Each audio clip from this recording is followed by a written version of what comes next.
I did a Mac Mini review and unboxing video about 3 or 4 months ago, and this video is a follow-up to that video. As you folks can see, I have the Mac Mini right next to my Windows PC. I like this setup a lot. The only thing I wish I could change about it is the fact that the Mac Mini is on top of my Blu-ray player. As you can imagine, if the Mac Mini had a Blu-ray player / Blu-ray burner, I could get rid of that extra piece of hardware. I could actually just watch DVDs and Blu-rays with the Mac Mini and listen to CDs with the Mac Mini. I want to go over the applications that come with OS X by default. If I click on Launchpad, you'll see all the applications. Obviously, Motion, Final Cut Pro, and PDA-Net, I installed them myself. They did not come with OS X by default. You can pretty much see most of the applications are put on the dock by default. I had to put QuickTime on there myself. What I want to talk about is Keynote, and Keynote is very much like Microsoft's PowerPoint presentation software. It can actually save to Microsoft PowerPoint, so that's kind of useful to have. We have numbers. You can see it looks a lot like Microsoft Excel. They also have Pages by default, which is a lot like Microsoft Word. These programs I consider pretty useful if you're a college student and your mom and dad buy you a Mac Mini or an iMac for graduation. You actually have stuff that you can get your schoolwork done with right by default. Some people could say, hey, I use Google Docs, so I really wouldn't even need this. Some people could say I have Microsoft Office. This would just be bloatware. I wouldn't consider this bloatware. For some people, it will be very useful. They have a photos program, and you can just drop and drag photos in there. They have a reminders. I don't think I'll really use reminders or even notes. You can type in simple notes. They also have a calendar, which is pretty useful because you can right-click and schedule a new event.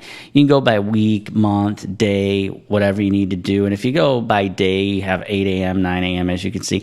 And you can schedule a new event, which is kind of useful to have a calendar like that. And some people are going to say there's so many free apps that do it better, and same with Windows. Windows can do some of those features as well, and there are free apps that can probably do a better job, but I'm just saying it comes with the Mac OS X by default, and it's kind of cool. This is actually a thing called Contacts. I don't think I'll really use it, but who knows? Maybe I will start using the OS X more. And by default, it has Apple right on there, which is kind of cool. There is a dictionary. Now, some people can consider the dictionary kind of bloatware too, because most people say, hey, I just go on the internet. I think Safari works just fine. We've got GarageBand. I'll show a little bit of different, layouts and stuff that it has. I'm not going to really go too much into detail. I had to stop the screen recording software because iMovie kept dropping frames. I'm going to try and play it again real quick.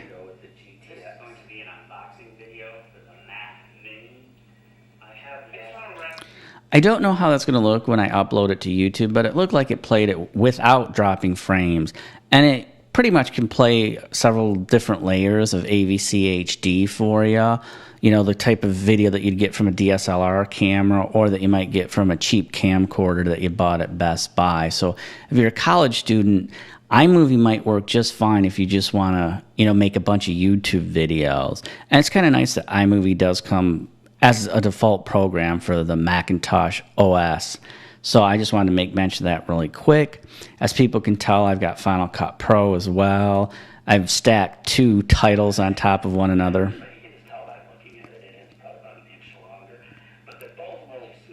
As people can see, I have Motion as well. So that's pretty much the software programs that come by default with OS X. Like I said, Motion and Final Cut Pro did not come by default. I had to buy those 2 programs. But otherwise, all of the other programs will come by default if you get a laptop or a Mac Pro or a Mac Mini. Now, some people, like I said, could say that, Pages, Numbers, and Keynote are bloatware because you might have Microsoft Office. I don't consider it bloatware myself because I think it can be useful. I know some people might say, well, iMovie could be considered bloatware because I'm just going to use the free version of DaVinci Resolve 14. And that's true. I mean, it depends on what programs you're actually going to use once you get the Mac Mini. If you don't use DaVinci Resolve, then iMovie wouldn't be bloatware. But if you do use DaVinci Resolve, somebody could say, hey, for me, it'd just be bloatware. Somebody could say, hey, I'm going to get Final Cut Pro anyhow, so iMovie's bloatware. It's just subjective. It's just a matter of opinion, really, if these programs are going to be bloatware or not for you as the particular user. For me, buying my Mac Mini, I think it's cool to have these programs, come by default with OS 10 myself. I do have Microsoft Office, but if I'm on the Mac Mini, I probably will start to use these programs a little bit more often. I want to let people know my Mac Mini costed $899. For that price, I have a 2.6 gigahertz dual-core CPU, 16 gigabytes of RAM, and a 1 terabyte mechanical hard drive. It is a laptop mechanical hard drive, so it can take the Mac OS a minute to actually boot up. It can take a good 40 seconds for my Final Cut Pro 10 projects to load.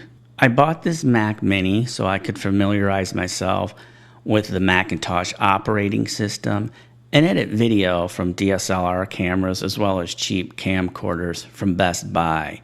The Mac Mini I purchased will do both of those, but I can't deny the fact that for the price of this Mac Mini, a college student or a high school student could get a Microsoft Surface Pro or a $900 laptop and get a lot better specs. So I couldn't recommend this for the average high school student or the average college student. There's Microsoft Windows 10 alternatives that would be a lot better option. If you do want to get on the Mac platform and edit videos for YouTube, the little Mac Mini I've got would be a good option for you. It's not as expensive as some of the other Apple products, and it will edit video just fine. The reason why I think the Mac Mini was dropping frames when I was doing my tutorial or review, I guess you could say, is because I had all those programs open at one time, because it just takes way too long for those programs to open on this mechanical hard drive I've got, this laptop mechanical hard drive. Otherwise, Final Cut Pro and iMovie can play AVC HD video clips just fine, what you're going to find in like a DSLR camera or a cheap camcorder from Best Buy. It should work for any college student. It does come with numbers, pages, and Keynote, but that wouldn't be a reason to actually buy a Macintosh over a Windows computer. As I stated, some people are going to use Google Docs. Some people might just use Microsoft Works. It's cool that it comes with it, but it wouldn't be a compelling reason to buy an Apple computer. So I hope people can appreciate this review for what it is. I'm just letting people know that the Mac Mini is going to work out great for my needs. Sure, I realize I paid a premium to get on the Apple platform, but that's just always going to be the case with Apple products. You pay a little bit of a premium. But I do like having the Mac Mini. I do think it looks stylish, and I have learned a lot about the Mac operating system after getting this Mac Mini. I had friends with Apple computers, and just going on their Apple computers from time to time isn't really going to familiarize yourself with the operating system the way you need to be familiarized with an operating system if your job requires you to know both Mac and PC both. I'll admit Adobe Premiere and Photoshop will work the same on both platforms, but it's the technical stuff that you would need to know on the Mac OS that you're not going to know if you don't actually have an Apple computer. I will have a video that will actually show some of the technical sides of the Apple OS 10 operating system. I'll try to provide a link once I get the video ready to go. This video has been edited using Final Cut Pro 10.